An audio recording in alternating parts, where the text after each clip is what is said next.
Order. I call this meeting to order. This is a standing committee on Veterans Affairs. My name is Danielle Barkos. I am the MLA for Chester St. Margaret's and will be chairing this committee. Today we will hear from presenters regarding the veterans and families' importance of community and peer support. Please turn off your phones or put them on silent. In case of emergency, please use the Granville Street exit and walk to the Grand Parade. I will now ask the committee members to introduce themselves for the record by stating their name and constituency, and I will start with MLA Sheehy-Richard. Good afternoon, everyone. Melissa Sheehy-Richard. I'm the MLA for Hants West. Good afternoon. I'm Larry Harrison, MLA for Colchester, Muscat, Albert Valley. Good afternoon. Trevor Boudreau, the MLA for Richmond. Good afternoon. Nolan Young, the MLA for Shelburne. Oh, sorry. Lisa Lachance, MLA Halifax, Little Sable Island. Hi, Gary Burrow, Halifax, Shabukto. Tony Ince, good afternoon. Cole Harbour for MLA for Cole Harbour. MLA McGuire will be late. I'll have him introduce himself once he arrives. I'd also like to note the presence of Legislative Counsel Karen Kinley and Legislative Committee Clerk Tanner Nusaba and Support Clerk Kim Ledley. I welcome the witnesses and thank you for coming. I appreciate you. And I would ask all of you to introduce yourself and anyone you might have brought with you. And after that, we'll do opening remarks.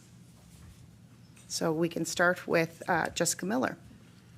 Jessica Miller, the founder director of the Veteran Farm Project. Hello, I'm Mara Toombs from the Military Family Resource Center. Shelley Hopkins, Executive Director of the Halifax and Region Military Family Resource Center. Hi everyone, Tracy Taweel, Deputy Minister, Department of Community Services, and I'm joined by Tracy Embrett, Executive Director, Child, Youth and Family Supports. Now we'll start with opening remarks, and we will start with Deputy Minister Tracey Taweel. Thank you very much. Good afternoon, everyone. Thank you for the invitation to be here today. It's very nice to meet my fellow witnesses, and I'm very much looking forward to the discussion today. I would like to begin by saying thank you. Thank you to veterans in Nova Scotia and across our country, as well as all the brave Canadians in uniform who have served and continue to serve in times of war, conflict, and peace. It's also important to acknowledge that military service is one of the most demanding careers in existence, both for people serving and for their families. The immensely valuable contributions made by service people may also come at significant personal cost. Veterans are family members, neighbors, and people in our communities. As a society, it is important to acknowledge their highly stressful, life-risking work, and we need to do our best to ensure they have appropriate supports as they leave active service. Stability, security, and a sense of belonging are all part of having a sense of community. Social support is an important factor in preventing or decreasing the severity of many mental health conditions, and it makes sense that peer support provides many benefits to those living with service-related mental health conditions. It may be very difficult for veterans to speak with anyone who they feel perhaps won't understand when they're dealing with depression or anxiety about life issues. Many may feel the pressure to figure it out themselves. The reality is that everyone needs a support system, and veterans need a direct connection to someone who has been in their shoes. It makes a critical difference to connect with someone who has walked the same path and knows what you're going through. Peer support provides veterans with that sense of immediate trust and can give them a confidant they can connect with at any point in their journey. It is therefore vitally important that for veterans and all service people, we all do our part to support them as they transition from military to civilian life. As the committee would be aware, DCS does not have any veteran-specific programs or services. However, our staff will help to navigate the programs and services that will best support mental health and wellness for all individuals at the community level. The Department of Community Services funds programs and services that support individuals and families with a focus on prevention and early intervention. Through Family Resource Centers, we support the health and well-being of children and youth by strengthening families and communities. This is a proactive approach to support mental health and wellness, well-being, and economic security for vulnerable Nova Scotians, and focuses in on building resilience and promoting safe, stable, and nurturing relationships and environments for children, youth, and families. These programs and services are available in communities across our province, delivered by community-based service providers who are well-positioned to build trusting relationships with youth, family, and other community members. The main pillars of our prevention and early intervention programming includes parenting education and family support, home-based visitation, youth programs and services, sexual violence prevention and supports, and family preservation, family violence, and community mobilization. We support the well-being of families and protect children and youth from abuse or neglect. Our hope is that through earlier intervention and support, families can get the help and support they need to stay together. We believe that every Nova Scotian deserves access to the services and supports they need, and that certainly includes the veterans that have bravely served our country. We will continue to do what we can to support these individuals and help them access the federal supports that are available where applicable. Thank you again for the opportunity to be here today, and as I stated earlier, I'm really looking forward to the opportunity to learn more from my fellow witnesses and to discuss this important issue. Thank you. Thank you. I will ask Ms. Hopkins to make her remarks now. Anything formal. I just really wanted to tell you about our organization and what we do. And so we are one of 32 military family resource centers across the country. It's actually a nonprofit organization. Many people believe that we're actually funded and associated with the Department of National Defense. We are not. Independent, because we want to be arm's length. So we don't want military personnel telling military families what their needs are and how those needs should be met. So they've been specifically stood up to be nonprofit organizations. The board of directors is a requirement to be made up of 51% of military and veteran spouses. So it really is a for families by families model. Halifax, we are the largest base in the country, and so we're the largest military family resource center in the country. We have a range of programs and services, but our services are really tailored to provide and address the needs and provide services that are specific to families that live the military lifestyle. And then we added the veteran component about 7 years ago. But the three main components and challenges associated with living the military lifestyle are relocation, absences, which are deployments, training, and transitions. So those are transitions from a civilian into the military community, and also transitions of military into veteran civilian life. So those are the three main areas of focus. Our services are really tailored and address those things through that lens. We are very much a community partner agency. We don't like to duplicate the services of community agencies that already provide services. We really work to navigate families to services that already exist in the community, and then if those services don't exist, or if there's a tremendous gap, so for example, wait list for mental health services, I'll use that as an example, then we provide those types of services as well, really as bridge support. You know, what can we do from a short term until they can get a long-term solution? We are the only agency that actually supports the military family, and so 7 years ago, we entered into a pilot for the Veteran Family Program. So it was a partnership with our funder, Military Family Services, with Veterans Affairs Canada. They realized that there was a gap in terms of the family side. They were doing a lot of support in terms of the veteran side, but where was the family getting the support? So they approached Military Family Services and Military Family Resource Centers. 7 of us were chosen to be pilot projects for the Veteran Family Program. And really, it was about not duplicating the wheel. Veterans Canada didn't want to recreate positions or recreate something. They knew that military family resource centers were already the subject matter experts in military family support. So why not look at extending those services to veteran families? We specifically, in that pilot project, it spoke to medically releasing veterans. And to this day, it still sort of has that caveat of addressing the families that have medically releasing challenges. However, we don't turn any veteran away. Anybody who needs support, we'll provide that support. The other significant thing we do, there's a range of things, obviously, that we do from every age group to adult deployment support, like I said, all those things. But specifically around veteran is also Mara as our our family liaison officer. So this position is actually quite unique and is partially embedded with the transition centers, the CAF transition centers, and partially embedded with the Military Family Resource Center. So it's really a strategic partnership to make sure that transitioning veterans and families are receiving the same level of support. So we support the family side while the transition center supports the veteran side. I think I'll probably leave it there. I could go on and on and on, but I'll leave it there. Thank you so much for the opportunity. Really a pleasure to be here, and I really look forward to listening to what everybody has to say and any questions that you have for us about how we're doing with veteran support. Thank you, Ms. Hopkins. Ms. Miller? Perfect. Good afternoon. Thank you for allowing me to be here today. I come today with lived experience and from knowledge of the Veteran Farm Project. So I am Sergeant Retired Jessica Miller. I served 22 years in the Canadian Armed Forces as a senior medic in the Army, and also as a licensed paramedic. I've served in Afghanistan. I transported ill and injured service members in the Air Force and completed 3 postings on HMC ships over a 9-year period. I was medically retired in 2018 from the Canadian Forces. I am the founder and director of the Veteran Farm Project Society.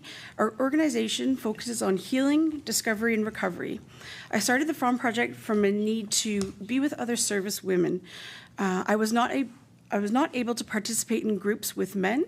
I am a survivor of military sexual trauma, and participating in groups with unknown individuals was impossible for me. I believed if I needed a safe place, there would be other women searching for the same thing. This is the reason why I began the Veteran Farm Project.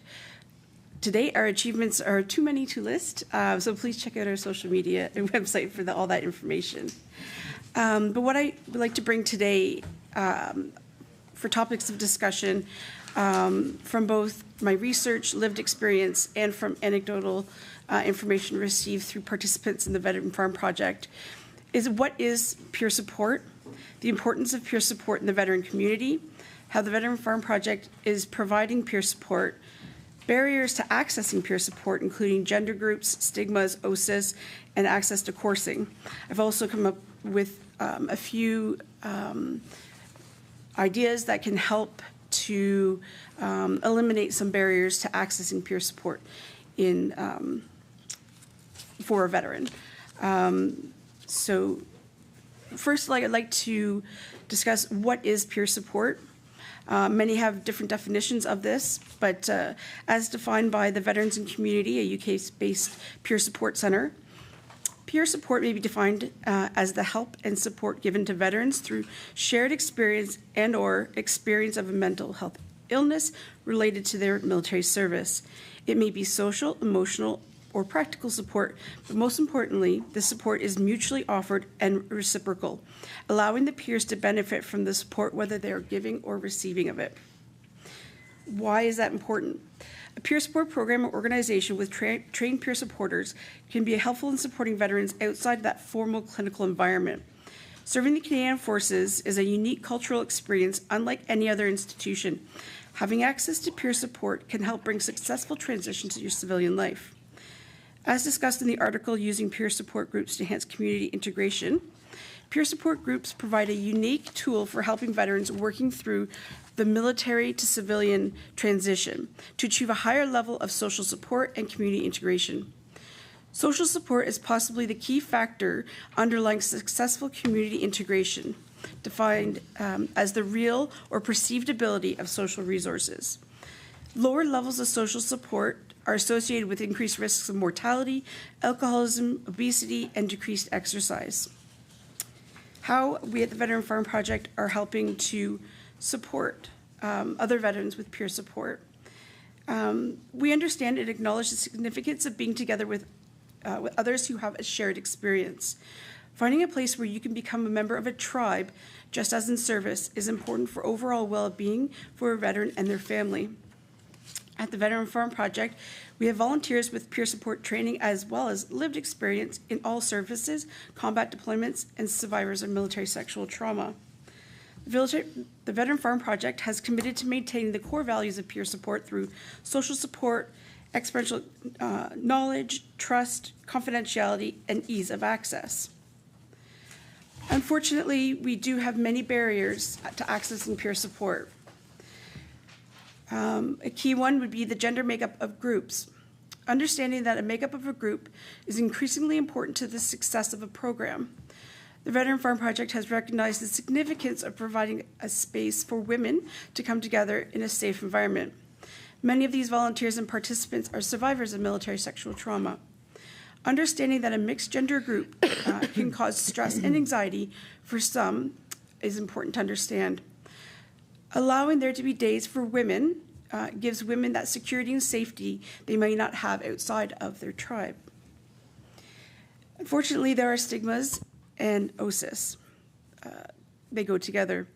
Fortunately, there have been many stigmas attached to formal help for mental health over the years. It was common to have service members mock you and fear of reprisal from the chain of command for seeking help. These stigmas still exist even as a civilian. Due to the institutional beliefs surrounding help for mental health injury, veterans can be very closed off to receiving formal medical help. The Operational Stress Injury Social Support was created in 2001 in partnership between Department of National Defence and the Veterans Affairs Canada. It was created to help deliver non-clinical support to serving members and veterans who suffer from operational stress injury. Although this type of support has been shown to be important for recovery from an OSI, the program itself in the veteran community has not been favorable. There have been many concerns in Nova Scotia, including lack of staff, long wait times for appointments, and the cold, sterile environment of the physical building, just to name a few. Most significantly, and one that I can speak to, is the peer support is not available to anyone who discloses having experienced military sexual trauma. Officials at Veterans Affairs and the Canadian Armed Forces have explained that those who disclose, regardless whether they have trauma through combat or other, if you disclose in a meeting that you have been a victim, traumatized, or experienced military sexual trauma, you are then excluded from the OSIS because peer support coordinators do not share the same lived experience as you. Veterans who have experienced military sexual trauma, and this is both men and women, are instead redirected to other external resources. This is in the civilian community. Many veterans have reported that these resources do not meet their needs because of lack of an understanding of the military culture and information, and they don't have the information about Veterans Affairs benefits and services. This morning, I did check with OSIS, and the current wait time for referral to a civilian help, if going through OSIS, is 18 to 24 months just to access someone to speak to if you are identified as military sexual trauma. Research suggests that veterans who have experienced military sexual trauma would prefer to participate in a peer support group that is reflective and exclusive to their experience. Many have, in fact, requested the establishment of a military sexual specific peer support, which would represent a safe space to connect with veterans who have the same lived experience. As of June 2021, under the Ombudsman's and Veterans Investigative Report, titled Peer Support for Veterans Who've Experienced Military Sexual Trauma. To this date, even with the 38 recommendations from Justice Arbour, there currently is no implementation request for creating a military sexual trauma-based peer support program. So that wasn't even considered in her report. Also, there seems to be a lack of available peer support courses for veterans. Currently, the only way to deliver peer support outside of OSIS or a formal clinic is to become certified through the Peer Support Accreditation and Certification Canada, delivered through the Mental Health Commission of Canada. This course is not geared to the average veteran who would like to help other veterans and become a better person themselves. The application process is lengthy. Once you start, you have 2 weeks to fully complete it. It involves 3 to 5 references, filling out online assessments of your potential to be a peer supporter, at a cost of $90, which is non-refundable to apply. Then if you are accepted, the training you need to complete is 30 hours of group classroom instruction, complete 50-hour practicum in a supervised environment, and complete then a final review to see if you pass. All of this is at a cost of $750, and that's excluding your completing of the practicum. It is understandable the need for certification areas to deliver a clinical environment. However, peer support is most effectively delivered through programs, courses, and volunteer opportunities designed specifically for veterans. The Veteran Farm Project and other similar groups are at the grassroots organizations who can deliver this support in a setting that meets the veterans where they are at. In conclusion, I would like to present some areas that we could work on to reducing the lack of peer support to the veteran community.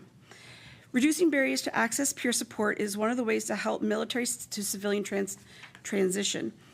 It is the hopes of the Veteran Farm Project to see organizations like ours who have trained peer supporters be recognized by Veterans Affairs Canada as a part of a veterans rehabilitation program.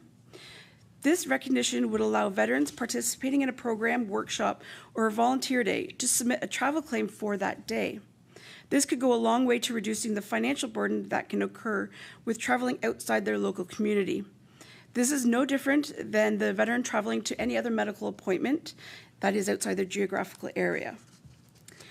Delivery peer support training does not need to be in the form of a complicated certification. There are courses available through other veteran organizations that are free and accessible to any veteran seeking the training. They are delivered by highly trained peer support mentors and delivers the same curriculum as described in the handbook available through the Mental Health Commission of Canada. Growing Veterans, a veteran organization in Washington State, offers free online courses for any veteran wanting to help deliver peer support through a veteran organization. I just completed that training last week so that I would have a better understanding of how that is run. 40 hours over 5 days. It was an excellent course. Lastly, what I would like to say is recognizing organizations such as the Veteran Farm Project and the important work done would both help us, the Veteran Farm Project, and other veteran-based organizations access training and financial support to continue delivering programs and opportunities for veterans to find their tribe and work towards healing and transitioning to a new and healthy civilian life. Thank you. Thank you, Ms. Miller. If you could, MLA McGuire, introduce yourself. That would be lovely.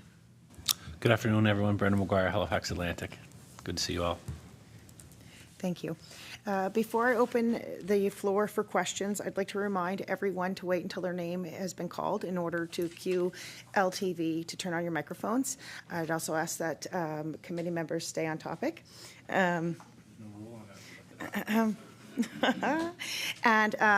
this committee goes by raising your hand and not the 2020. So I will keep a list of names, and the floor is open if anyone would like to raise their hand to ask a question.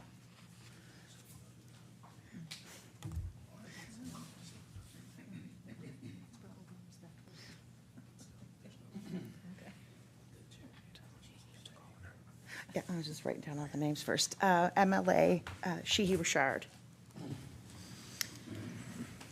Thank you. That was very moving, and I can tell how passionate you feel about such important work. And you know, being a female and sometimes male-dominated situations is not an easy feat unless you there. So I can't compare my life experiences whatsoever to yours. But thank you for what you're doing. And on that note, I just wondered, like, since the project started, can you share with us a little bit about how it's progressed over the years, and maybe some experiences that had led to the way that you that the project pivoted over those years? For sure. Thank you.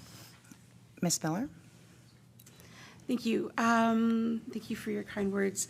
The Veteran Farm Project has definitely grown and changed over the past 5 years.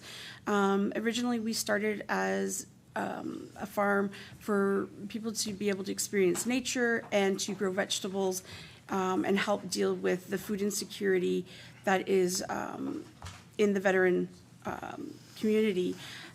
We are still participating in that. This past summer, we supported 45 families, over 250 people for 4 months. That's through the produce that we grow. But like I've always said, what we produce is the byproduct of the healing and the journey that the veterans experience when participating on the farm. We have a core dedicated group of female veterans. Anywhere it fluctuates between 20 and 25 at any given time. People can pop in, pop out, participate in any of our free programs, free workshops, or just come and volunteer their time and just be in nature. So to this date, have been able to feed over 700 individuals through our free We Care packages that we deliver. And this is done through the Nova Scotia Nunavut Legion Command. It's all anonymous, stigma-free. We just know the number and the composition of the families, and then we fulfill that. We also have a free on-site farm stand open on Saturdays for the local community to be able to access free produce, fresh produce, and it's all take what you need and give if you can. We have noticed that there is a greater demand for more program and workshops, which is what we are working towards in 2023. Now that COVID seems to be a little bit behind us, we have been able to put in the infrastructure required for delivering excellent workshops outside, and we are looking forward to our weekly workshop series. Wednesdays will be just for women. That doesn't necessarily mean just veterans, but women in general, because we all have similar lived experiences just by being a woman.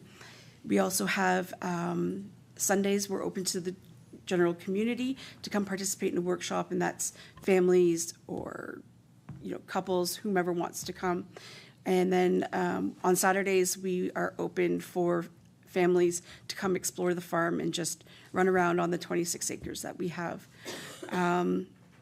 We kind of hit on many different aspects for veteran peer support, because essentially peer support is just being that listening, empathetic ear that is available just to hear someone ask questions or give them guidance. We have a number of women who have come a long way since they first joined us, from women who have been on the brink of suicide, who have been drug addicted, almost homeless, to now thriving and being employed through the Veteran Farm Project in different ways, being able to grow experience.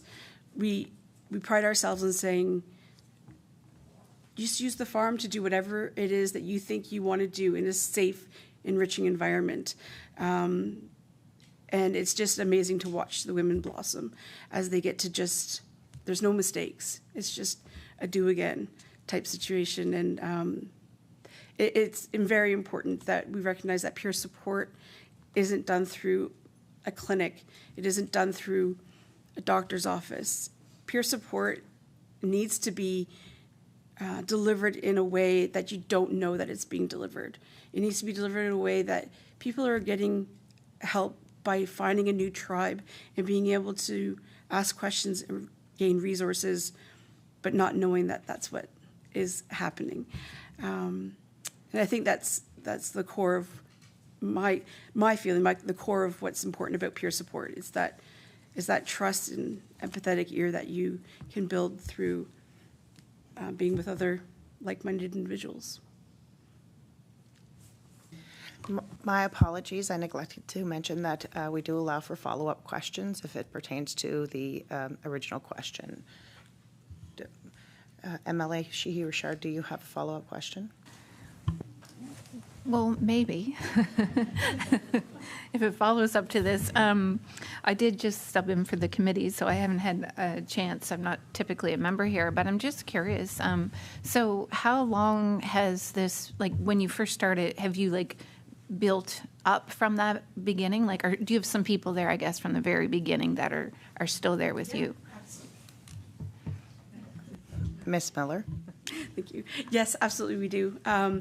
We probably have about 10 or so women that have been with us over the last 5 years, and they have become integral parts of the farm, and I couldn't do what we're doing without them. And we're constantly have new persons coming to the farm. We always open up our workshop opportunities, and it's amazing how many new faces that we get.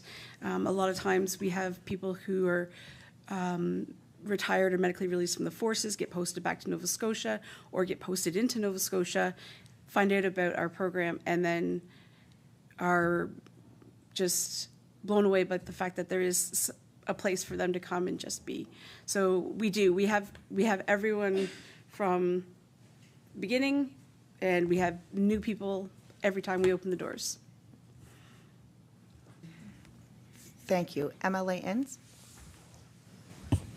Thank you. My question is to the Family Resource Center, and we've heard from other organizations about how to support veterans when they're entering civilian life, especially when it comes to transitioning into the skilled labored.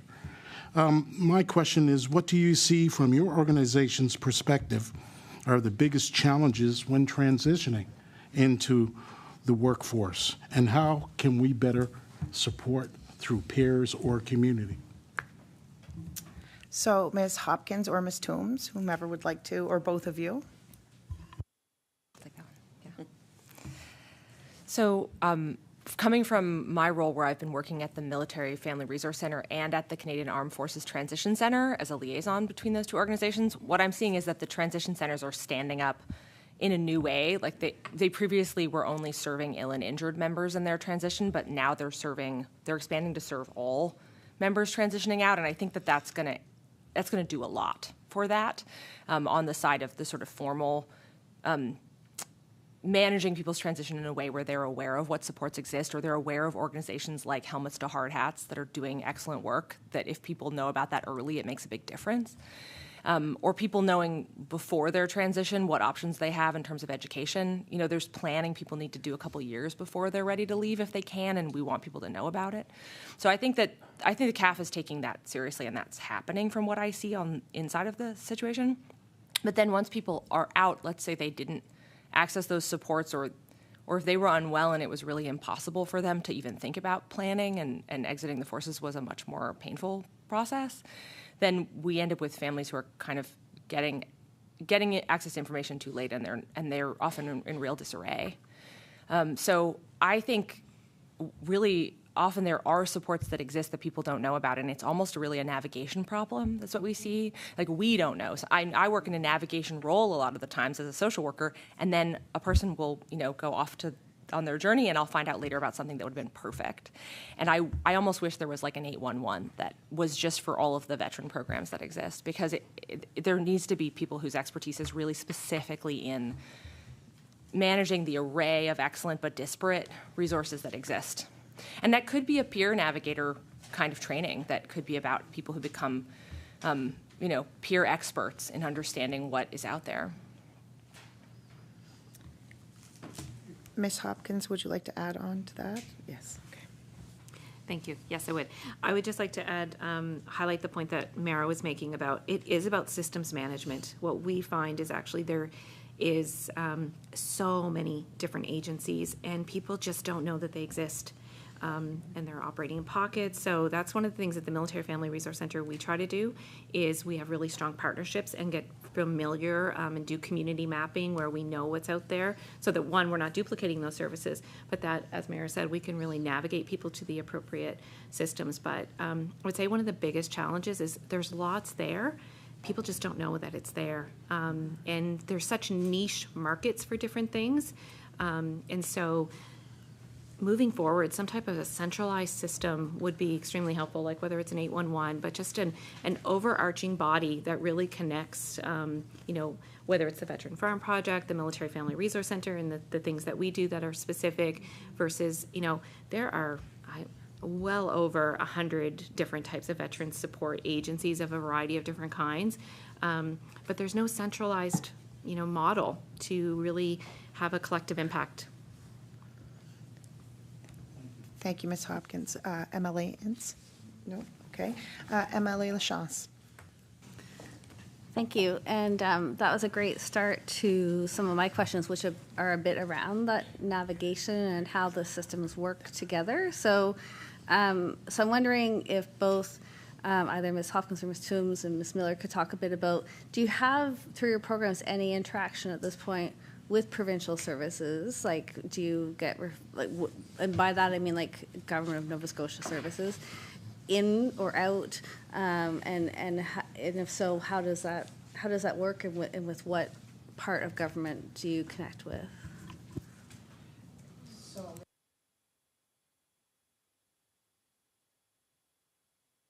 Ms. Hopkins? Thank you. I would say most of our government interaction is through the Canadian Armed Forces and through Department of National Defence. So most of our partner agencies funding is through Military Family Services, through Veteran Family Program, through the Transitions Group, a little bit provincially, but on the veteran side, provincially in different ways, in terms of the other supports and services we provide, particularly around children and youth. But in terms of the veteran, it's mostly, national funding, national agencies that we work with very closely with the Transition Group. As Mara said, they're about to stand up their release centers as part of the Transition Group is the next phase here in Halifax. We're going to be the third location. So, we really have a seat at the table of those types of, things that are coming down, pilot projects, those kinds of things. But I would say in the provincial level, when it comes to veterans, minimal. Mostly at the national, Ms. Toombs, would you like to add on? Yes. Yeah, one thing I do notice as a social worker working with veteran families when they come to our door looking for counseling, and that's something we can provide, but we provide short-term supportive counseling. So if there's a mental health emergency or, a youth in the family that's in crisis, then that's going to be a referral from us to community mental health and to the IWK and to those regular resources. So we're reaching out to the community for those supports, and sometimes there are supports available through Veterans Affairs, but that is an area that I definitely struggle with as a social worker, is that I'll have family members coming to us in distress because of a veteran's condition where they've been supporting someone and then they've become like vicariously unwell, and Veterans Affairs doesn't necessarily have support for them. They might, but it exists from the point of view of, we will fund you to get help so that you can support the veteran, but not really it's not prioritizing the well-being of the family members.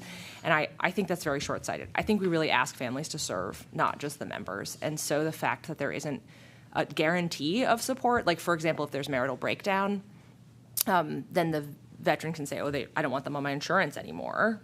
But then that spouse's mental health isn't covered by that insurance. So those are the kind of levels of interaction that often create a big crisis in the families we are helping. MLA Lachance, do you have a follow-up question? Well, I had also posed that question to Ms. Miller in terms of Ms. Miller? interaction with provincial government departments. Thank you. Unfortunately, the Veteran Farm Project, we do not have much engagement with the provincial government, basically because most services or funding that is available provincially requires us to have a charitable number, which we don't have. We are a registered society with the Joint Stocks of Nova Scotia. However, not being a licensed charity, we cannot access many of the funding programs out there that would give support to like our organization. Also, with the lack of peer support designated for survivors of military sexual trauma, they are then referred to places like the Avalon Center here in Halifax with a wait time of 18 to 24 months just to see someone, or 2+ years to get into a group therapy. Those are today's figures from a psychologist that I spoke to. The psychologists who deal with veterans in this province have avoided sending anyone to the OSIS clinic because of all of the barriers to access, and then no access when it comes to a large demographic of our veteran community. And it's sad that we can't support these survivors through, other means. So unfortunately, as far as provincially access to funding or programs, we're very limited as a society and not a charity. Do you have a follow-up, MLA Lachance? Okay, MLA Lachance. I do have a quick follow-up. And so but the question is on the flip side then from community services. Deputy, do you have a sense of how many veterans access various programs? Like, is that a question that you collect, like, in terms of whether it would be, I know most veterans would have a source of income, but, disability support or housing or through child youth supports or child protection? Like, just wondering if you collect that data. Deputy Minister Taweel. Thank you, and thanks very much for the question. We don't collect that data. We would only have that data if the individual were to proactively disclose, but that is not data that we collect. Thank you. Ms. Miller.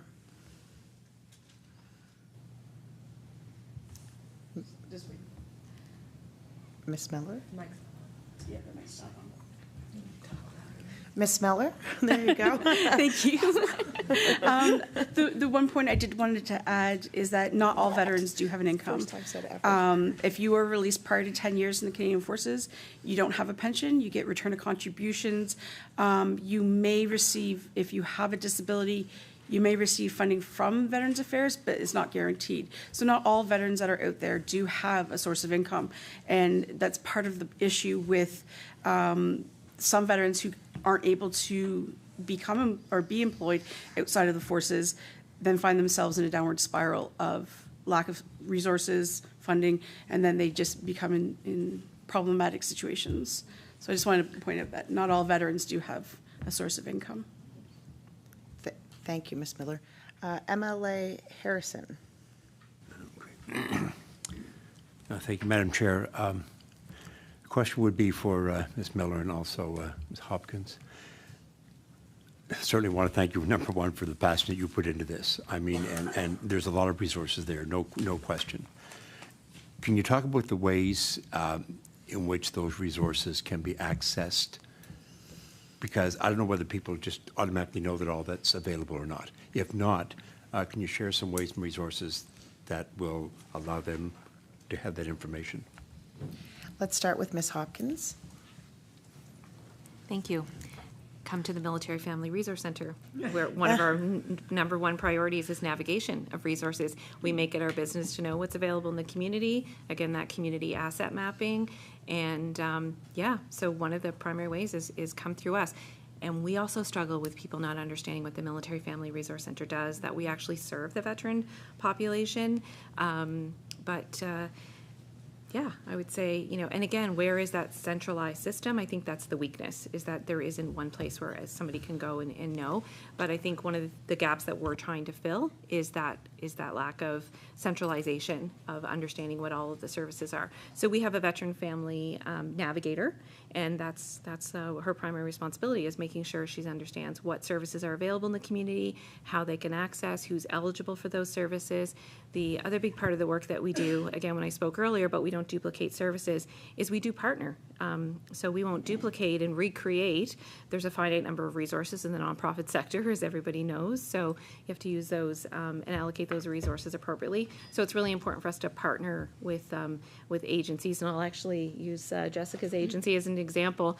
She comes and does workshops through the Military Family Resource Center to reach our audience. So, we're not going to recreate what the great work that they do, but we're going to certainly make sure other people are aware of it. So that's a big piece of the work that we do, is making sure that military families and veteran families are integrating into the community. We're not an organization where we want to come and you come here and you only, we're the only people that serve you. Community integration and understanding. A lot of these people are posted. Some choose to stay here. We serve the region all the way down to Cape Breton, so there's a really large veteran population in Cape Breton, and so we just make sure that we're really aware of the services that they can access without duplicating the services that Veterans Affairs are responsible for. But there's a tremendous amount of community resources people know nothing about. So come through the Military Family Resource Center. Ms. Toombs, would you like to? No? Okay. MLA Harrison. Oh, Ms. Miller, would you like to add on? Yes. Yes, thank you. I did want to bring up one point about, I'm not playing on my phone. I just wanted to discuss the OSIS, or as we say, the OSISS clinic. It's in Burnside. If you do go to the government website to search for the OSIS clinic, and then try to navigate your way through it, it's quite difficult. When it says click on the OSIS website for more information to get started with the clinic, it redirects you to the Morale and Wellness webpage for the Canadian Forces, which also gives you information about pet insurance via rail, choice hotels. So my point is that it's incredibly difficult to find these resources when I can't, like, as a 22-year veteran, senior medic in the forces, I have a very strong understanding of healthcare, VAC, and accessing information. However, I can't even find OSIS on the website right now. I've gone through it many times before coming here, just to make sure that I could access the information, and I cannot find it. So therefore, if I can't find it, how is anyone supposed to, and I have a strong understanding, how is the average veteran who, it releases from the forces for whatever reason, is then going to find their way to navigate towards this clinic that Veterans Affairs heavily promotes? And then the other problem on that with peer support, as we're discussing, is that the peer support liaison persons within OSIS are paid employees. So where is then the client within peer support? Is the client the government that's paying your wage, or is the client the person seeking services, which it becomes a muddled situation where peer support, the grassroots, the fundamentals of peer support is one-on-one lived experience, persons listening, being empathetic, and help guide in any way possible. I think what Veterans Affairs has done is overcomplicated something that doesn't need to be as complicated as it is. Between Canadian Forces and VAC, it's very muddled. Thank you, Ms. Miller. MLA Harrison, do you have a follow-up? Yes. Just quick, are there any outreach branches or outreach departments within your groups?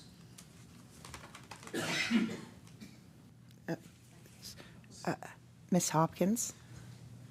Yes, we actually have an outreach coordinator in Cape Breton that works right in the garrison. Yes. Thank you. MLA Young. Thank you. Thank you, Madam Chair. My question is to Ms. Miller. And as a veteran yourself, or first off, I want to say thank you for your service and thank you for all the important work around the farm project and sharing some of that with us today. But as a veteran yourself, I'm wondering if you could tell us a bit about how founding and being so involved in a project like this has helped you or perhaps others navigate their life after service. Ms. Miller? Thank you. The sense of the military culture is one that, unless you've lived it, it's very difficult to understand. We are trained to believe that we are of a special type of person in order to be able to engage in the types of work that we do. It's difficult to go to combat without thinking that you are the best. So when you leave the forces for whatever reason, you lose that sense of identity, you lose that sense of camaraderie, you lose the sense of your dedication to your country and service. And I experienced all that when I was medically retired. I didn't want to leave, but I had to. So for the Veteran Farm Project, yes, we were on a farm, but what we really do is we try to give those who come and volunteer that sense of purpose, that sense of still service to others. The last 2 activities we did was in preparation for Camp Hill. We did all of their Christmas decorations, we did all their gifts, and we had 2 groups of women come out, about 10 on each day, because as a uniform-wearing person, every day is about acts of service. So we try to find ways of giving other people the opportunity to feel like they're contributing to the community. It's very difficult if you are a veteran who's been found to be permanently disabled and you are now being, in receipt of disability awards and pension through VAC. It's very difficult to accept that finances or that financial money without feeling like you need to do something in service to give back. So for myself, I found myself and my partner, Steve Murgatroyd, he 20 years, 3 RCR, 3 combat tours overseas. The both of us founded the farm together. And we found it because we knew that we needed something in order to continue that sense of purpose and drive and motivation moving forward and constantly challenging ourselves. So for myself, it was, if I need that, I can't be the only one. So, we started the farm project small, and we've just exploded. And this past year has been pretty wild. It was a very busy year, still not over. But it came from the source of that need to feel connected to a tribe and delivering help to others, essentially. Emil, you're good? Okay, thank you. MLA McGuire. Thank you for being here today. I'm normally not on this committee, but it's kind of, ironic that I got a call today to be on this committee because the last 2 days I met with, yesterday I met for breakfast with Gus Cameron, who some of you may or may not know. And then a couple days before that, I was speaking to my youngest brother who served quite some time in the military. And actually, he did 2 terms in Afghanistan and is now kind of finally ready to tell his story and everything he went through when he came out. And that's kind of like, I spoke to, and I'm not speaking out of turn because I spoke to my youngest brother about this, and but it's kind of ironic that I spoke to him and the next day Gus calls me up out of the blue to talk about stuff, and then I'm here today.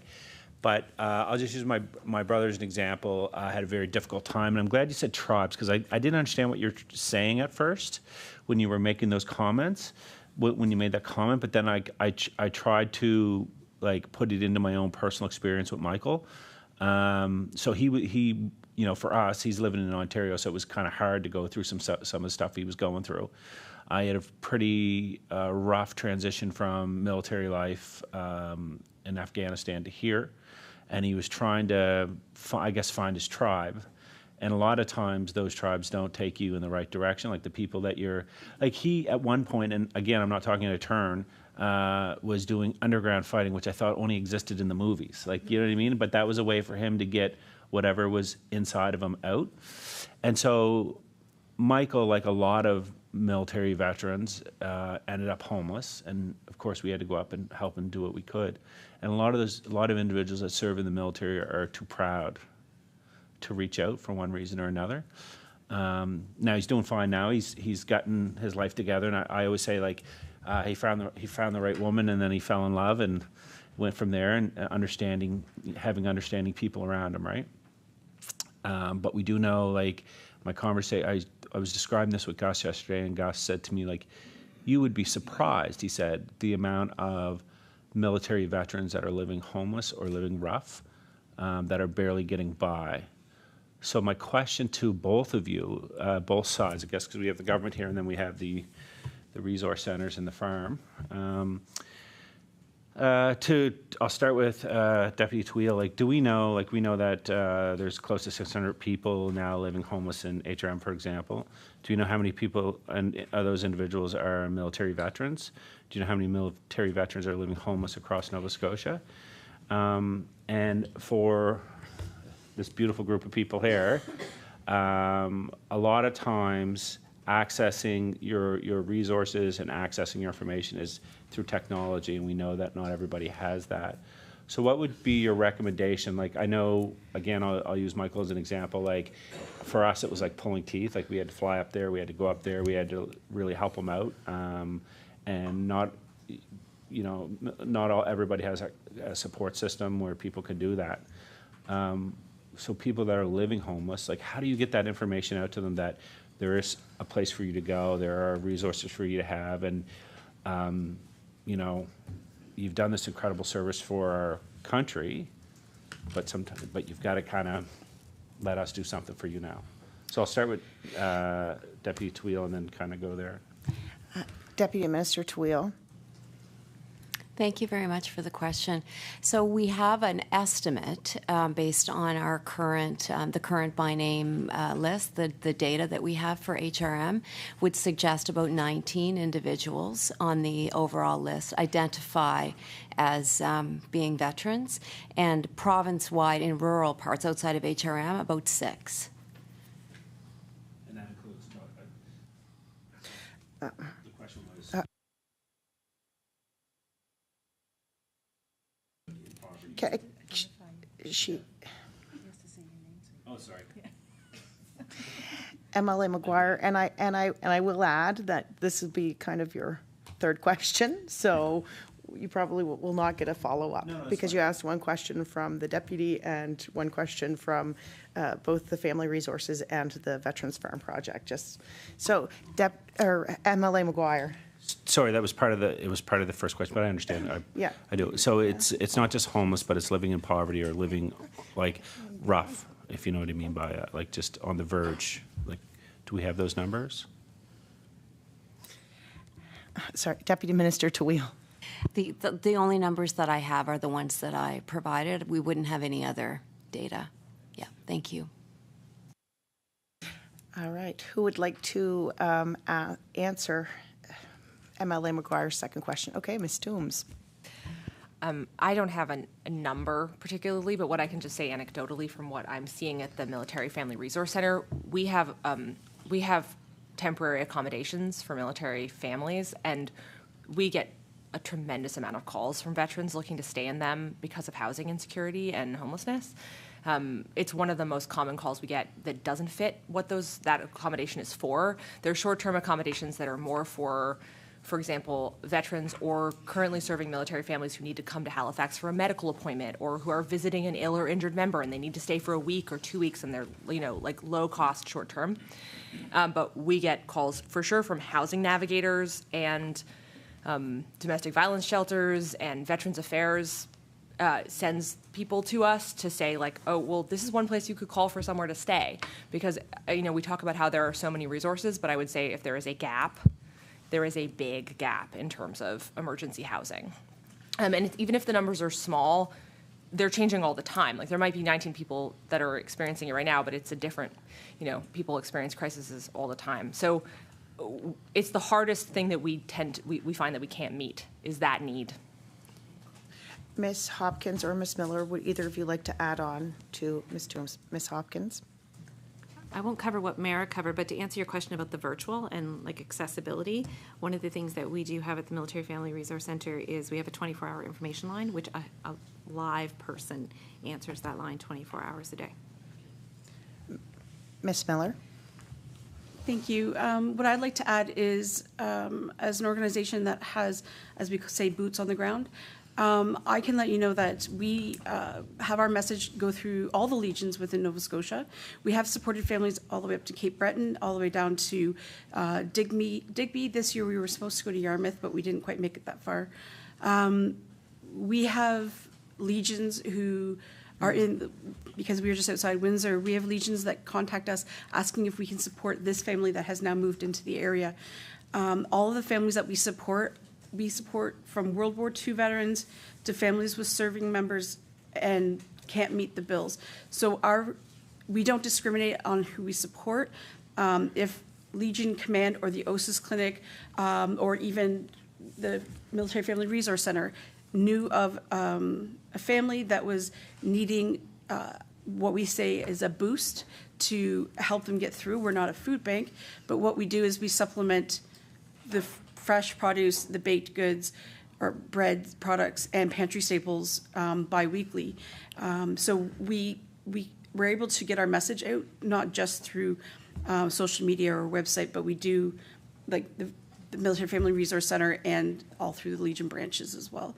And we typically, we are now working with the West Hants Community Center to have our information put out to the West Hants community, as that's where we are. And the other thing I'd like to speak about is that we've had many veterans that we've supported over the last 5 years who have been homeless, who have been put into temporary shelters via the Legion, and then they've asked us if we can help support them with food. And so we've done that as well.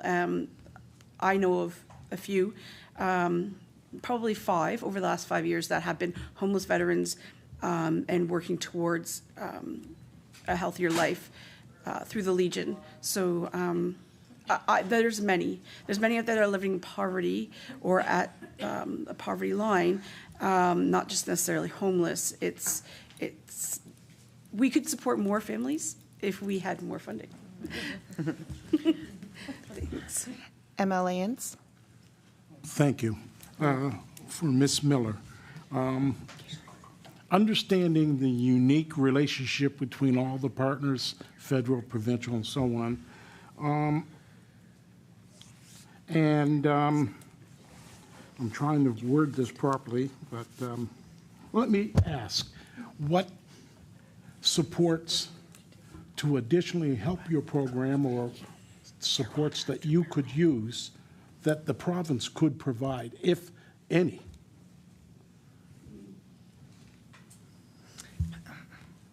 Ms. Miller. Thank you. I think it goes back to we have the will, we have the drive, we have the knowledge. We need to access, it's not just about funding necessarily, but it is, to recognize organizations like ourselves as just as beneficial than a government agency, in the sense that we are the ones who are connecting daily with the veterans. We see their highs, their lows, and help them navigate so many different resources. Provincially, I have put in an application into the for an agriculture grant, which was then denied for whatever reason. The other thing that we also get a lot of, and I have to turn them down, is that there is no post-care places for veterans who've gone to places like Homewood, which is in Ontario. So there's no post-care facility for them to go and receive that care that they need after they've just spent 3 months in a rehabilitation center. I get calls quite a bit from case managers at Veterans Affairs asking if I can support a veteran who's needing guidance and needs to be with like-minded individuals. Unfortunately, I am not at the point where I can support those type of individuals because I'm not a social worker. I don't have a social worker or a psychologist, for that matter, on staff. And it would be detrimental to those who are volunteering if we brought in someone who was not mentally ready to be in that position at the farm. So I think there needs to be more follow-up care for those who have sought help, because there seems to be a missing. It's like you go to, St. Anne's or Homewood, and then once you released, you're back to, the same environment you were before. So how does that help the veteran to become healthier and live a better life when they're just going right back to the same place that they were? Thank you, Ms. Miller. MLA Inst, do you have a follow-up? Only that I will suggest to you that from where I sit, you can reach out and I'll try to be a resource to be that additional person that direct people to you So I can give you my card, and I think MLA offices might be a good place also for us to begin to help you connect those dots. That's all I'll say. Okay. MLA Burrow? Ms. Miller, I thought your explanation of recommendations was really clear.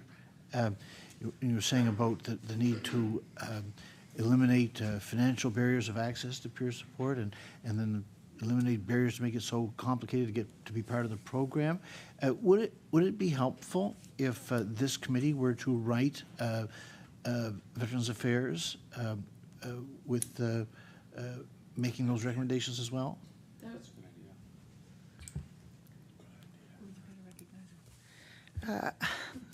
Ms. Miller. I was just about to call you MLA Miller. Thank you. That would be amazing. I have, for the last couple of years, not been shouting it from the rooftops, but I do bring up those. If you're a medically retiring veteran, or if you've retired and then you find yourself needing support, you can apply to the rehabilitation program through Veterans Affairs. That program has a guided case manager who will help you access benefits, who will help you access occupational therapists, physiotherapists. And so my hope is that peer support, we've been working on this for quite a while, myself and other organizations, hoping that we can get to the point where peer support is recognized as a fundamental piece to veterans' overall well-being. And, you know, it should be recognized the same as any other medical appointment you go to in your rehabilitation program. And I think if we could say, you know, you spent this day at the farm, for example, and you're allowed to put in that travel claim, that's a barrier that you can then eliminate. And I don't see why that could be any different. That would be wonderful. And also too, I just wanted to point out the word tribe is actually a word that's defined within peer support as an actual definition for those looking for like-minded individuals with lived experience. So I'm just not making up a word. It's tribe is actually is a defined definition in the peer support program. Also, like I said, I just completed the peer support training through the Growing Veterans in Washington State. It was an excellent online program delivered by an amazing individual who served 26 years in the U.S. Air Force and Navy. Not sure. But he also worked at the Pentagon. He has incredibly large resume of lived experience. And although I was the only Canadian, that was the first time a Canadian had taken that course, when I went and looked at the Canadian Mental Health Association's handbook on peer support and the curriculum from that program, they're identical. So if they're running these programs for free and allowing anyone to join, why are we making it so complicated with 50 hours of practicum with a peer support mentor? I'm not sure where you would find that in Nova Scotia right now. And so it's impossible when peer support is supposed to be, how you doing? Yeah, you know? MLA Burrow? I have a second question, but it's unrelated. Would you like me to go in the queue and come back later? That's fine. You can go now. Okay, thanks. I assumed it was I have a military families question that's not related to trauma or transition. I'm thinking about the situation in Windsor Park with childcare. Yeah. So there was I represent Windsor Park. There was so much upset when people were told, it's okay, it's going to be closed, you can go to Shearwater. That's not a viable answer for a lot of people. I'm wondering, are you hearing, is there a path, a solution, something other than Shearwater that's going to be offered in that place? I haven't heard. Ms. Hopkins.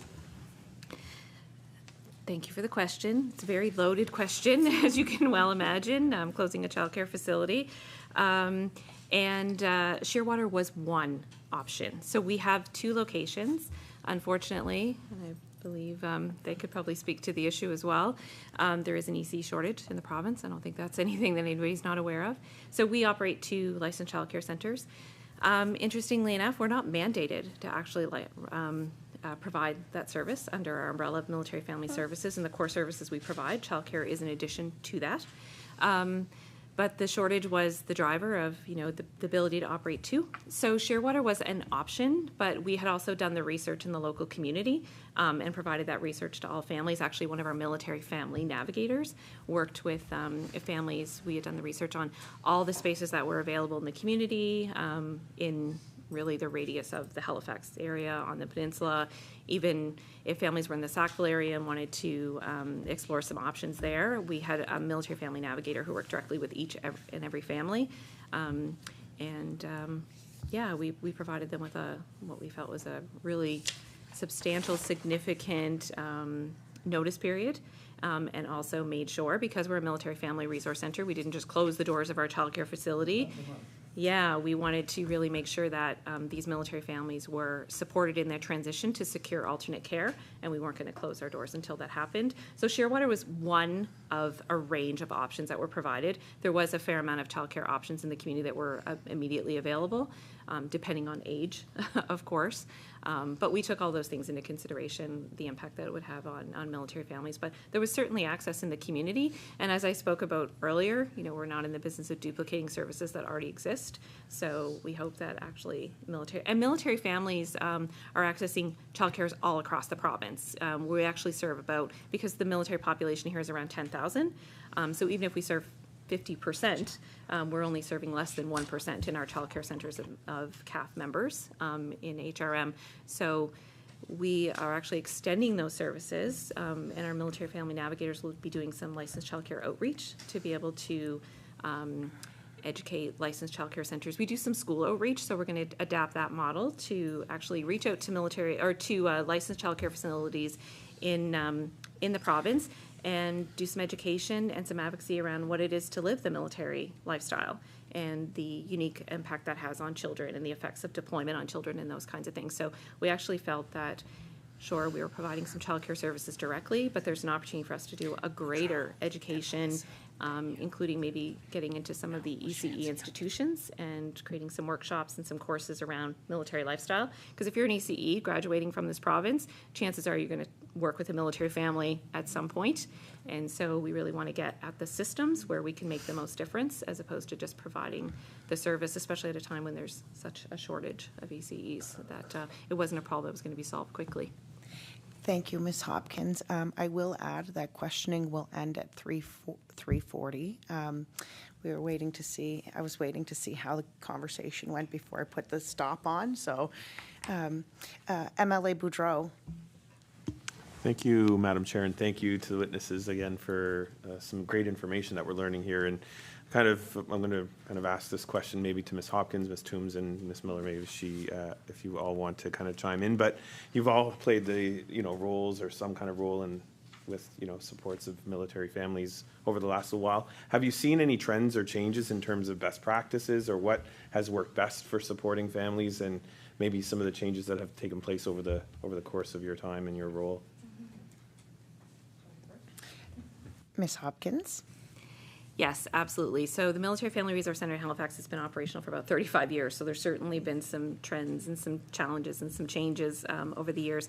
We're really an organization, nonprofits in general, I would say, we're pretty agile organizations. We're meant to be evolving, responsive. So over the years, different things, we are an evidence-based. So we really look at research. We attend things like CIMVER, so the Canadian Institute for Military and Veteran Family Health Research, every year to make sure we're current on what are the latest things impacting military families, and we try to make adjustments to accommodate those.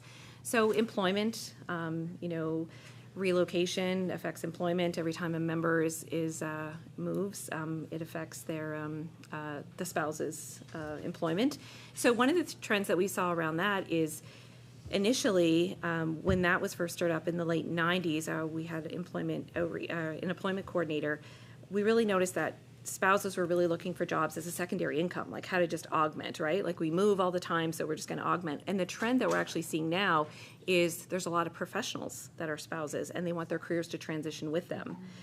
So we're doing more career development as opposed to just employment counseling support. So that's one of the changes. Basically, Over the years, I think, and this might be another nonprofits, but we tended to stick to a lot of program development and this almost cookie cutter models of, we'll create this and we'll develop this and then people can come. We're much more of a family centric model now, where we recognize that every family has their own unique situation and their own unique circumstance.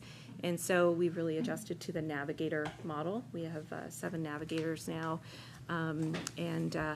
who come in and, what's happening for you, what's happening with your family, and then how do we really apply the resources on a family-centric basis, as opposed to, here's a program, everybody sign up and everybody come and, can all benefit. So that's probably one of the significant shifts in a global way, but certainly lots of different things have evolved, the things that have been important.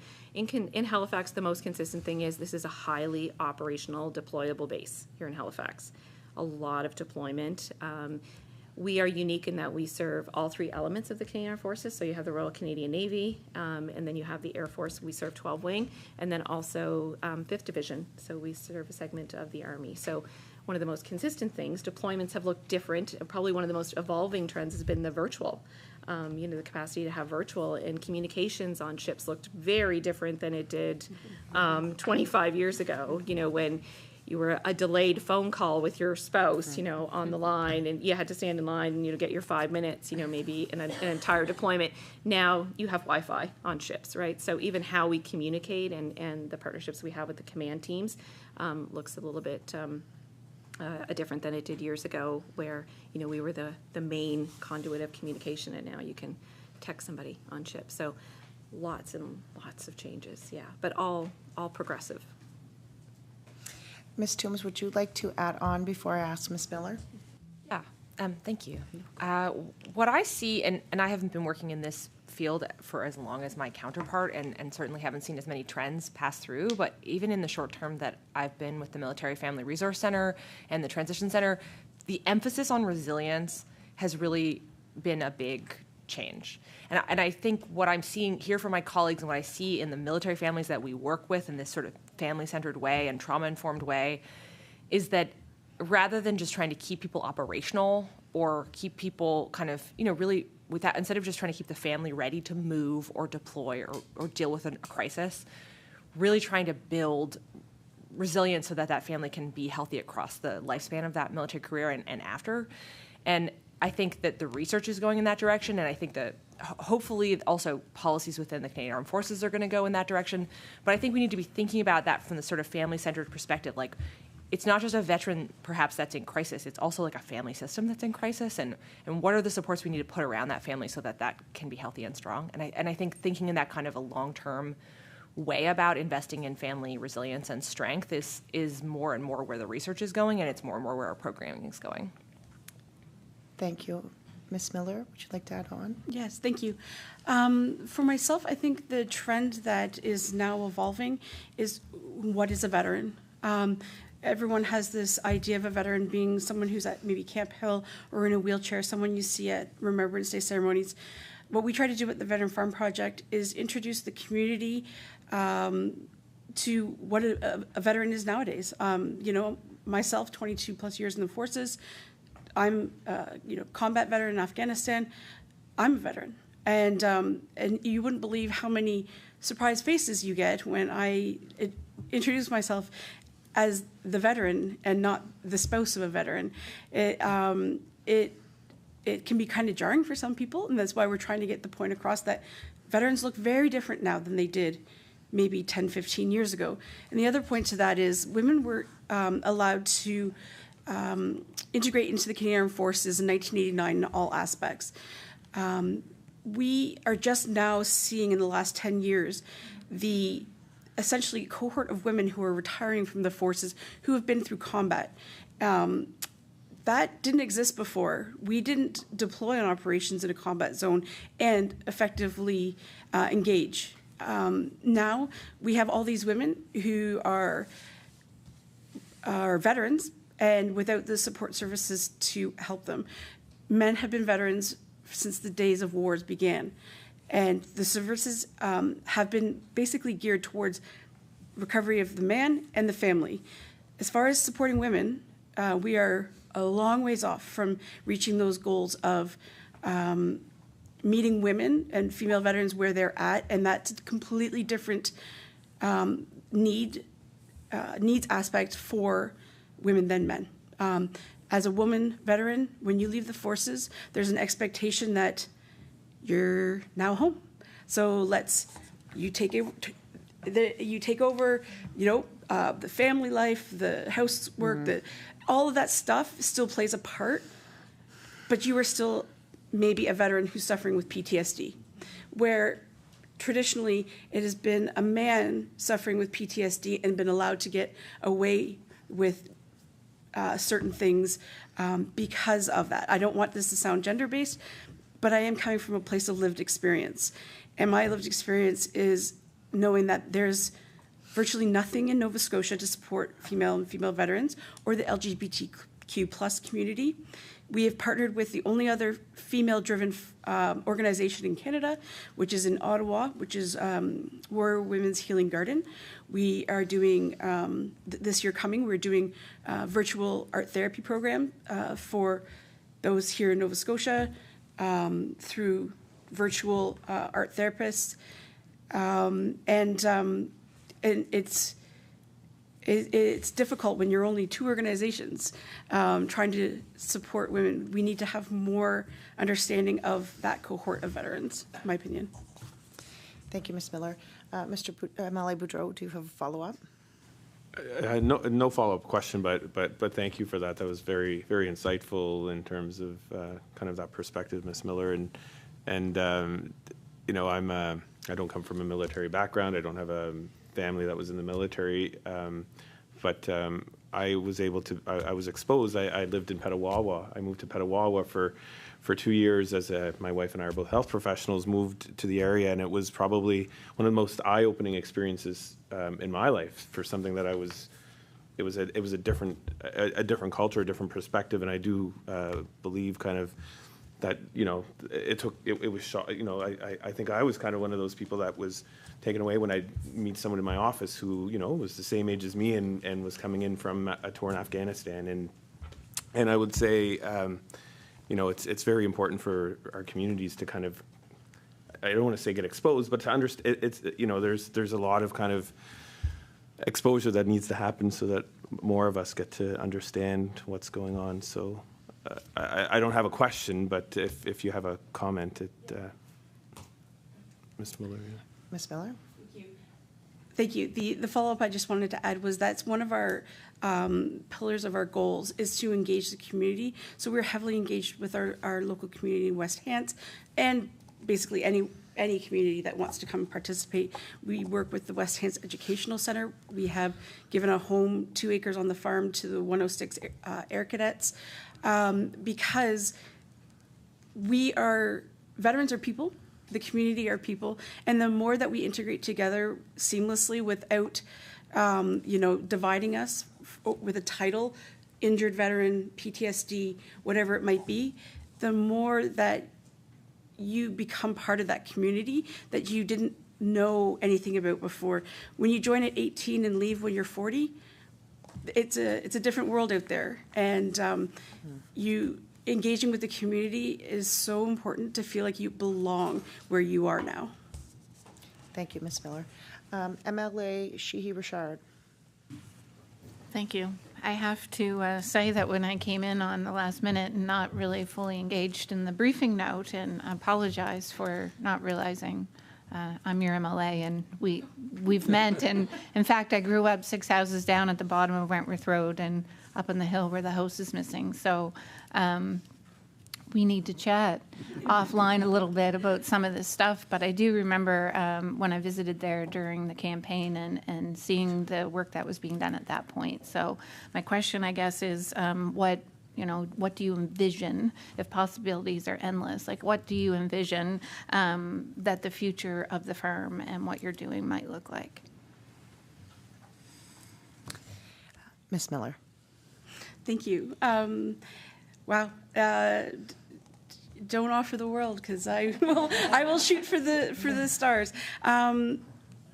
Yeah. What I hope to see and what I want the future is not to have a program like this, ideally, right? Though that's the, but in the meantime, we know that's not realistic. So,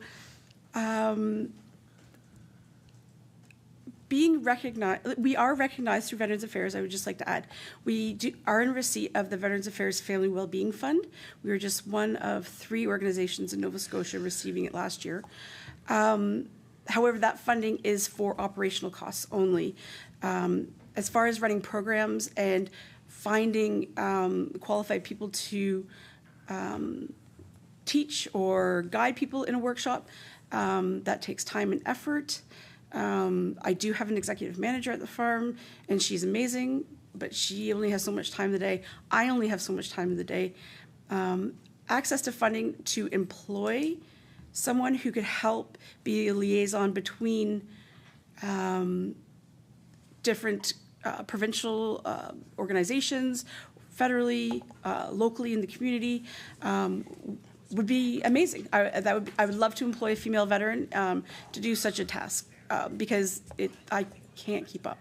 And also, too, my hope and my goal for the Veteran Farm Project is to grow in such a way that I can eventually turn this over to others and say, I've given you the guidance on how to run this. It's now up to you. I mean, I don't want this to be my whole life. But that would be just to keep moving forward, always challenging, always striving for more, always trying to help more, trying to engage with the community more. All of that's important. I always tell people when they park in the driveway, when you park in the driveway, everything stays behind. You are now just Melissa or Larry. You don't have a title behind you because we are all on the same common ground. We're just people. And people really appreciated that because too often as a veteran, you are constantly being told, okay, you will go to this appointment, then you will go to that appointment, and this is your label, and this is how you now operate through Veterans Affairs. And sometimes people just need to take a breath and enjoy themselves and get some dirt therapy. And so, yeah, I think I would be open to many possibilities for the future. We have a farmhouse that we have female veterans that stay in the farmhouse because they don't want to drive far. So, being able to run like 5-day intensive workshops with a social worker on site would be amazing. Being able, because we need that formal support services. But ideally, that's what I would love to see is I could go on forever. There's so many possibilities. And I think it's just, as cliche as it might sound, it's just growing and growing each year. So, yeah. MLA Sheehy Richard, do you have a follow-up question? I don't really have a follow-up question. I just want to again thank you for the incredible work that you're doing, and I'll reach out in the new year. MLA McGuire. Yeah, so thank you all for being here today. I appreciate those that serve for their service and those that help for their help. I guess my question is, I had a whole bunch, but then Ms. Miller, you said something that kind of took my brain down a different direction. But I guess what I want to ask from you is, what are we missing? And when you were saying about male versus female veterans, I don't know. I just kind of never looked at it that way. Maybe it's because I'm a man, but I never looked at it that way. And then when you start saying that, yeah. So what do we need? What does the system need? What do you need? The stakeholders need? Where you think that veterans coming out of the military, like the female veterans in particular, at an even playing field with the male veterans, because obviously they're not, and obviously coming out, they're expected, whether it's blatant or not, they're expected to process things a little bit differently, and they're probably expected to cope a little better, right? So what do you think needs to happen to have an even level playing field for all veterans is? Ms. Miller? That is a question. You were speaking with Gus Cameron. I do know Gus. Sorry? He tells me lots. Yes. So I just wanted to point out that that group, they are just one group of many that are in the province or nationally to support veterans. However, an organization like that one can be quite intimidating, overwhelming, and scary. It's all men with motorcycle vests. It is not an approachable, safe environment. I think, what do we need? We need to understand that many women come from or leave the forces and they have institutional betrayal issues. They have been harmed by the forces in many a different manner, whether it be military sexual trauma or harassment and abuse. I think if we could find a way to recognize that these injuries are just as significant to that individual, female, as it is a combat wound from being on deployment overseas. With the fact that the OSIS clinic, the only peer support recognized organization in Nova Scotia, or nationally, through Veterans Affairs, meaning that if you are a veteran seeking help, Veterans Affairs is going to point you in the direction of the OSIS clinic. Well, if the OSIS clinic is not accepting anyone who reveals that they lived through military sexual trauma, and then they get sent to the Avalon Center or somewhere else, I mean, how are we then supporting them when a man or woman, but let's say a man with combat wounds can go to the OSIS Center and receive care almost immediately?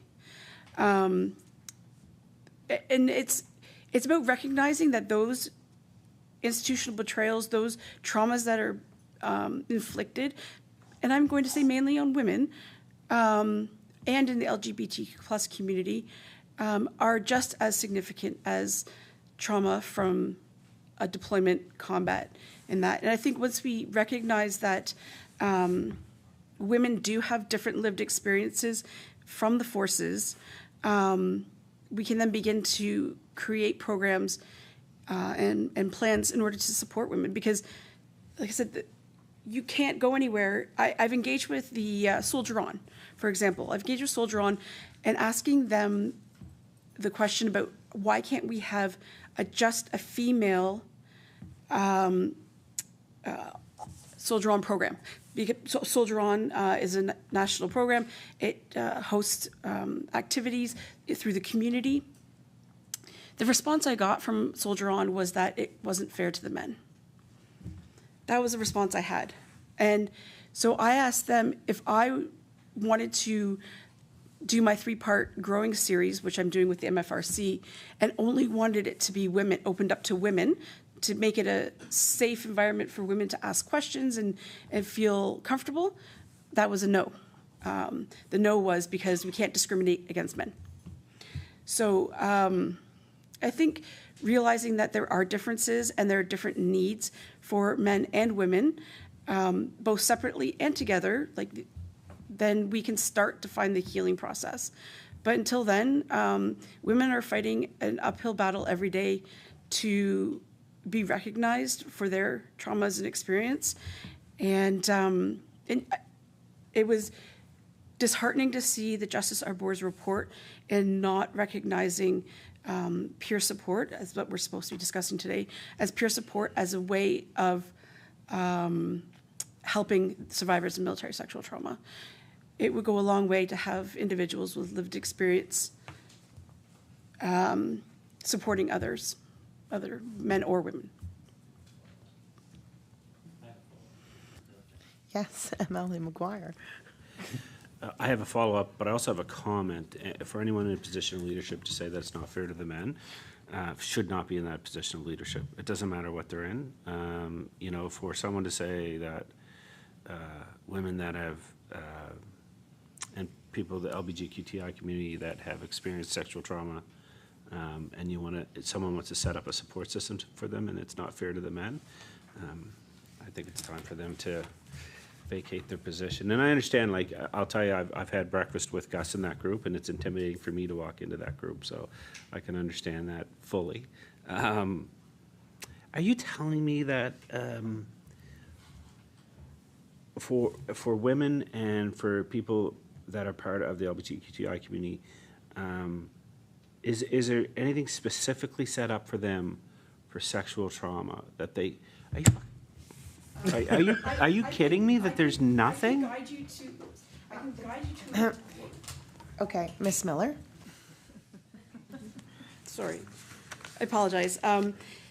If you want to read a very interesting document, Peer Support for Veterans Who Have Experienced Military Sexual Trauma, dated June 2021, through the Ombudsman and Veterans Affairs.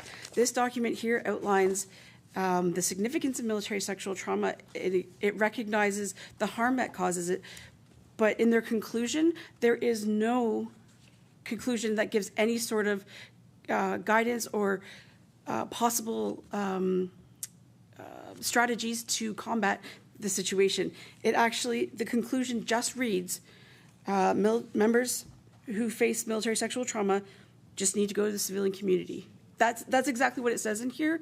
This is the latest report from those who study this, and that's their only response. So how can we even begin to move forward if the response is, go to that civilian clinic over there that has a 2-year wait list and has no understanding of the military culture and how that institution works. Thank you, Ms. Miller. MLA LaChance? So I was going to ask some questions that I feel like we've kind of the conversation's turned that way anyway. So I know we only have about 3 minutes left. So I think what I might do is, what I was going to ask a bit about was the different experiences of veterans that you know are struggling financially or with homelessness, who are women and who are members of the 2S LGBTQ plus community. So you started to talk a bit about that differential impact, and I would welcome your input too. But is there anything else you would like to add, or anything specifically that you can say about the experience of homelessness for different types of veterans? Ms. Miller? Thank you. I specifically can't add to the homeless situation. However, I can add from participants, I can't add any information for the LGBTQ plus community, but from women veterans who have engaged with the farm, if you were found to be fully disabled through Veterans Affairs, but you were released, say, at the rank of private trained or corporal, you are now stuck with an income of a private for the remainder of your time until you're 65, when it drops down to 70%. Most cases, that is not enough to live on, especially if you're a single person. The approximate take-home pay for that individual is about $2,500 to $2,700 a month. That's it. That's all. Yes, they have access to medical health and other benefits, although dental is not included, because if you serve less than 10 years in the forces, you have no access to dental care. So I have seen women who've come to the farm struggling because they are essentially living in poverty because of the cap that they're put at because of their time in the forces. But they cannot find gainful employment because their PTSD doesn't allow them to engage in the general public. So I've sent a lot of women home with food from the farm because I know that accessing fresh produce and other items are not necessarily on the top of their list when they're paying $1,700 a month in rent. Thank you, Ms. Miller. Ms. Hopkins, would you like to add on? No? Or Ms. Toombs?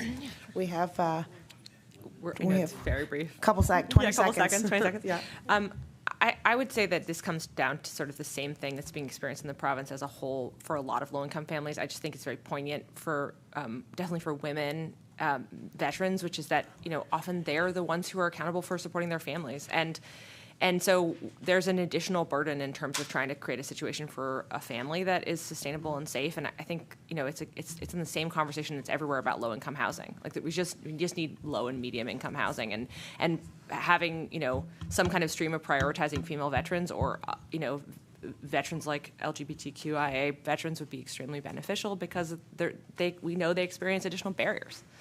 And then there's also a quality of just wanting to acknowledge people's service and that, it's what we've done. It's the cost that people are paying for us. So the idea that people would be close to homelessness or experiencing homelessness is really shameful for us as a society, I'd say. Thank you, Ms. Toombs. I would ask, does anyone have closing remarks? I would thank all of you for coming. It was very informative. We truly appreciate your time and your energy and the work that you do. So we appreciate you. And you are now free to leave. Merry Christmas, Happy New Year's, Happy Holidays. Turn off your phone, Tracy. Turn that off. Yeah. So we turn it off. Evening.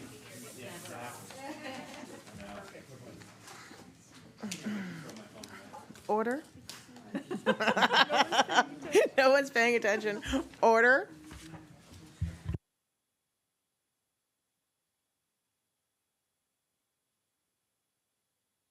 We'll have 5-minute recess.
Order.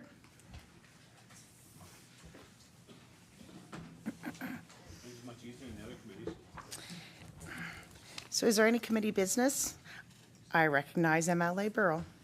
Oh, Madam Chair, I would like to move that the committee write to the Minister of Veterans Affairs calling for a reduction of financial barriers to accessing peer support services and for improvement of training accessibility for peer supporters with the detail of the body of the letter to be drawn from the presentation given at the meeting this afternoon.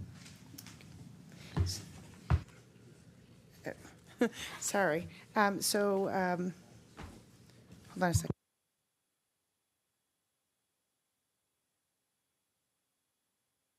there any more discussion on the matter? MLA Boudreau? Yeah, no, thank you, Chair. And I think I was just going to make the comment, like, you know, we probably have it on record what was in her notes, but if we can get a copy, that makes sure we kind of outline some of the, because there were, I think, three points to her discussions. One was the financial barrier, but there were a number of other ones as well. Ms. Miller's opening remark was distributed to the committee. MLA Burrow?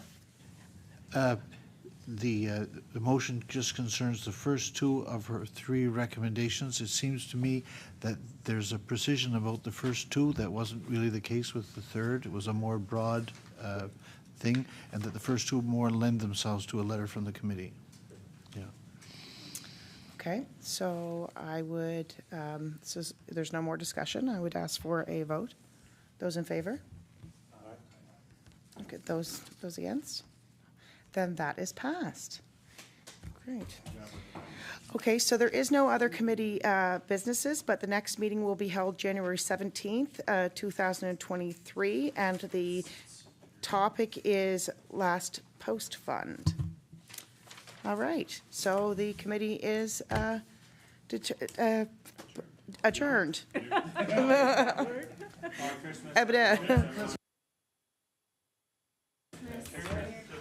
I can feel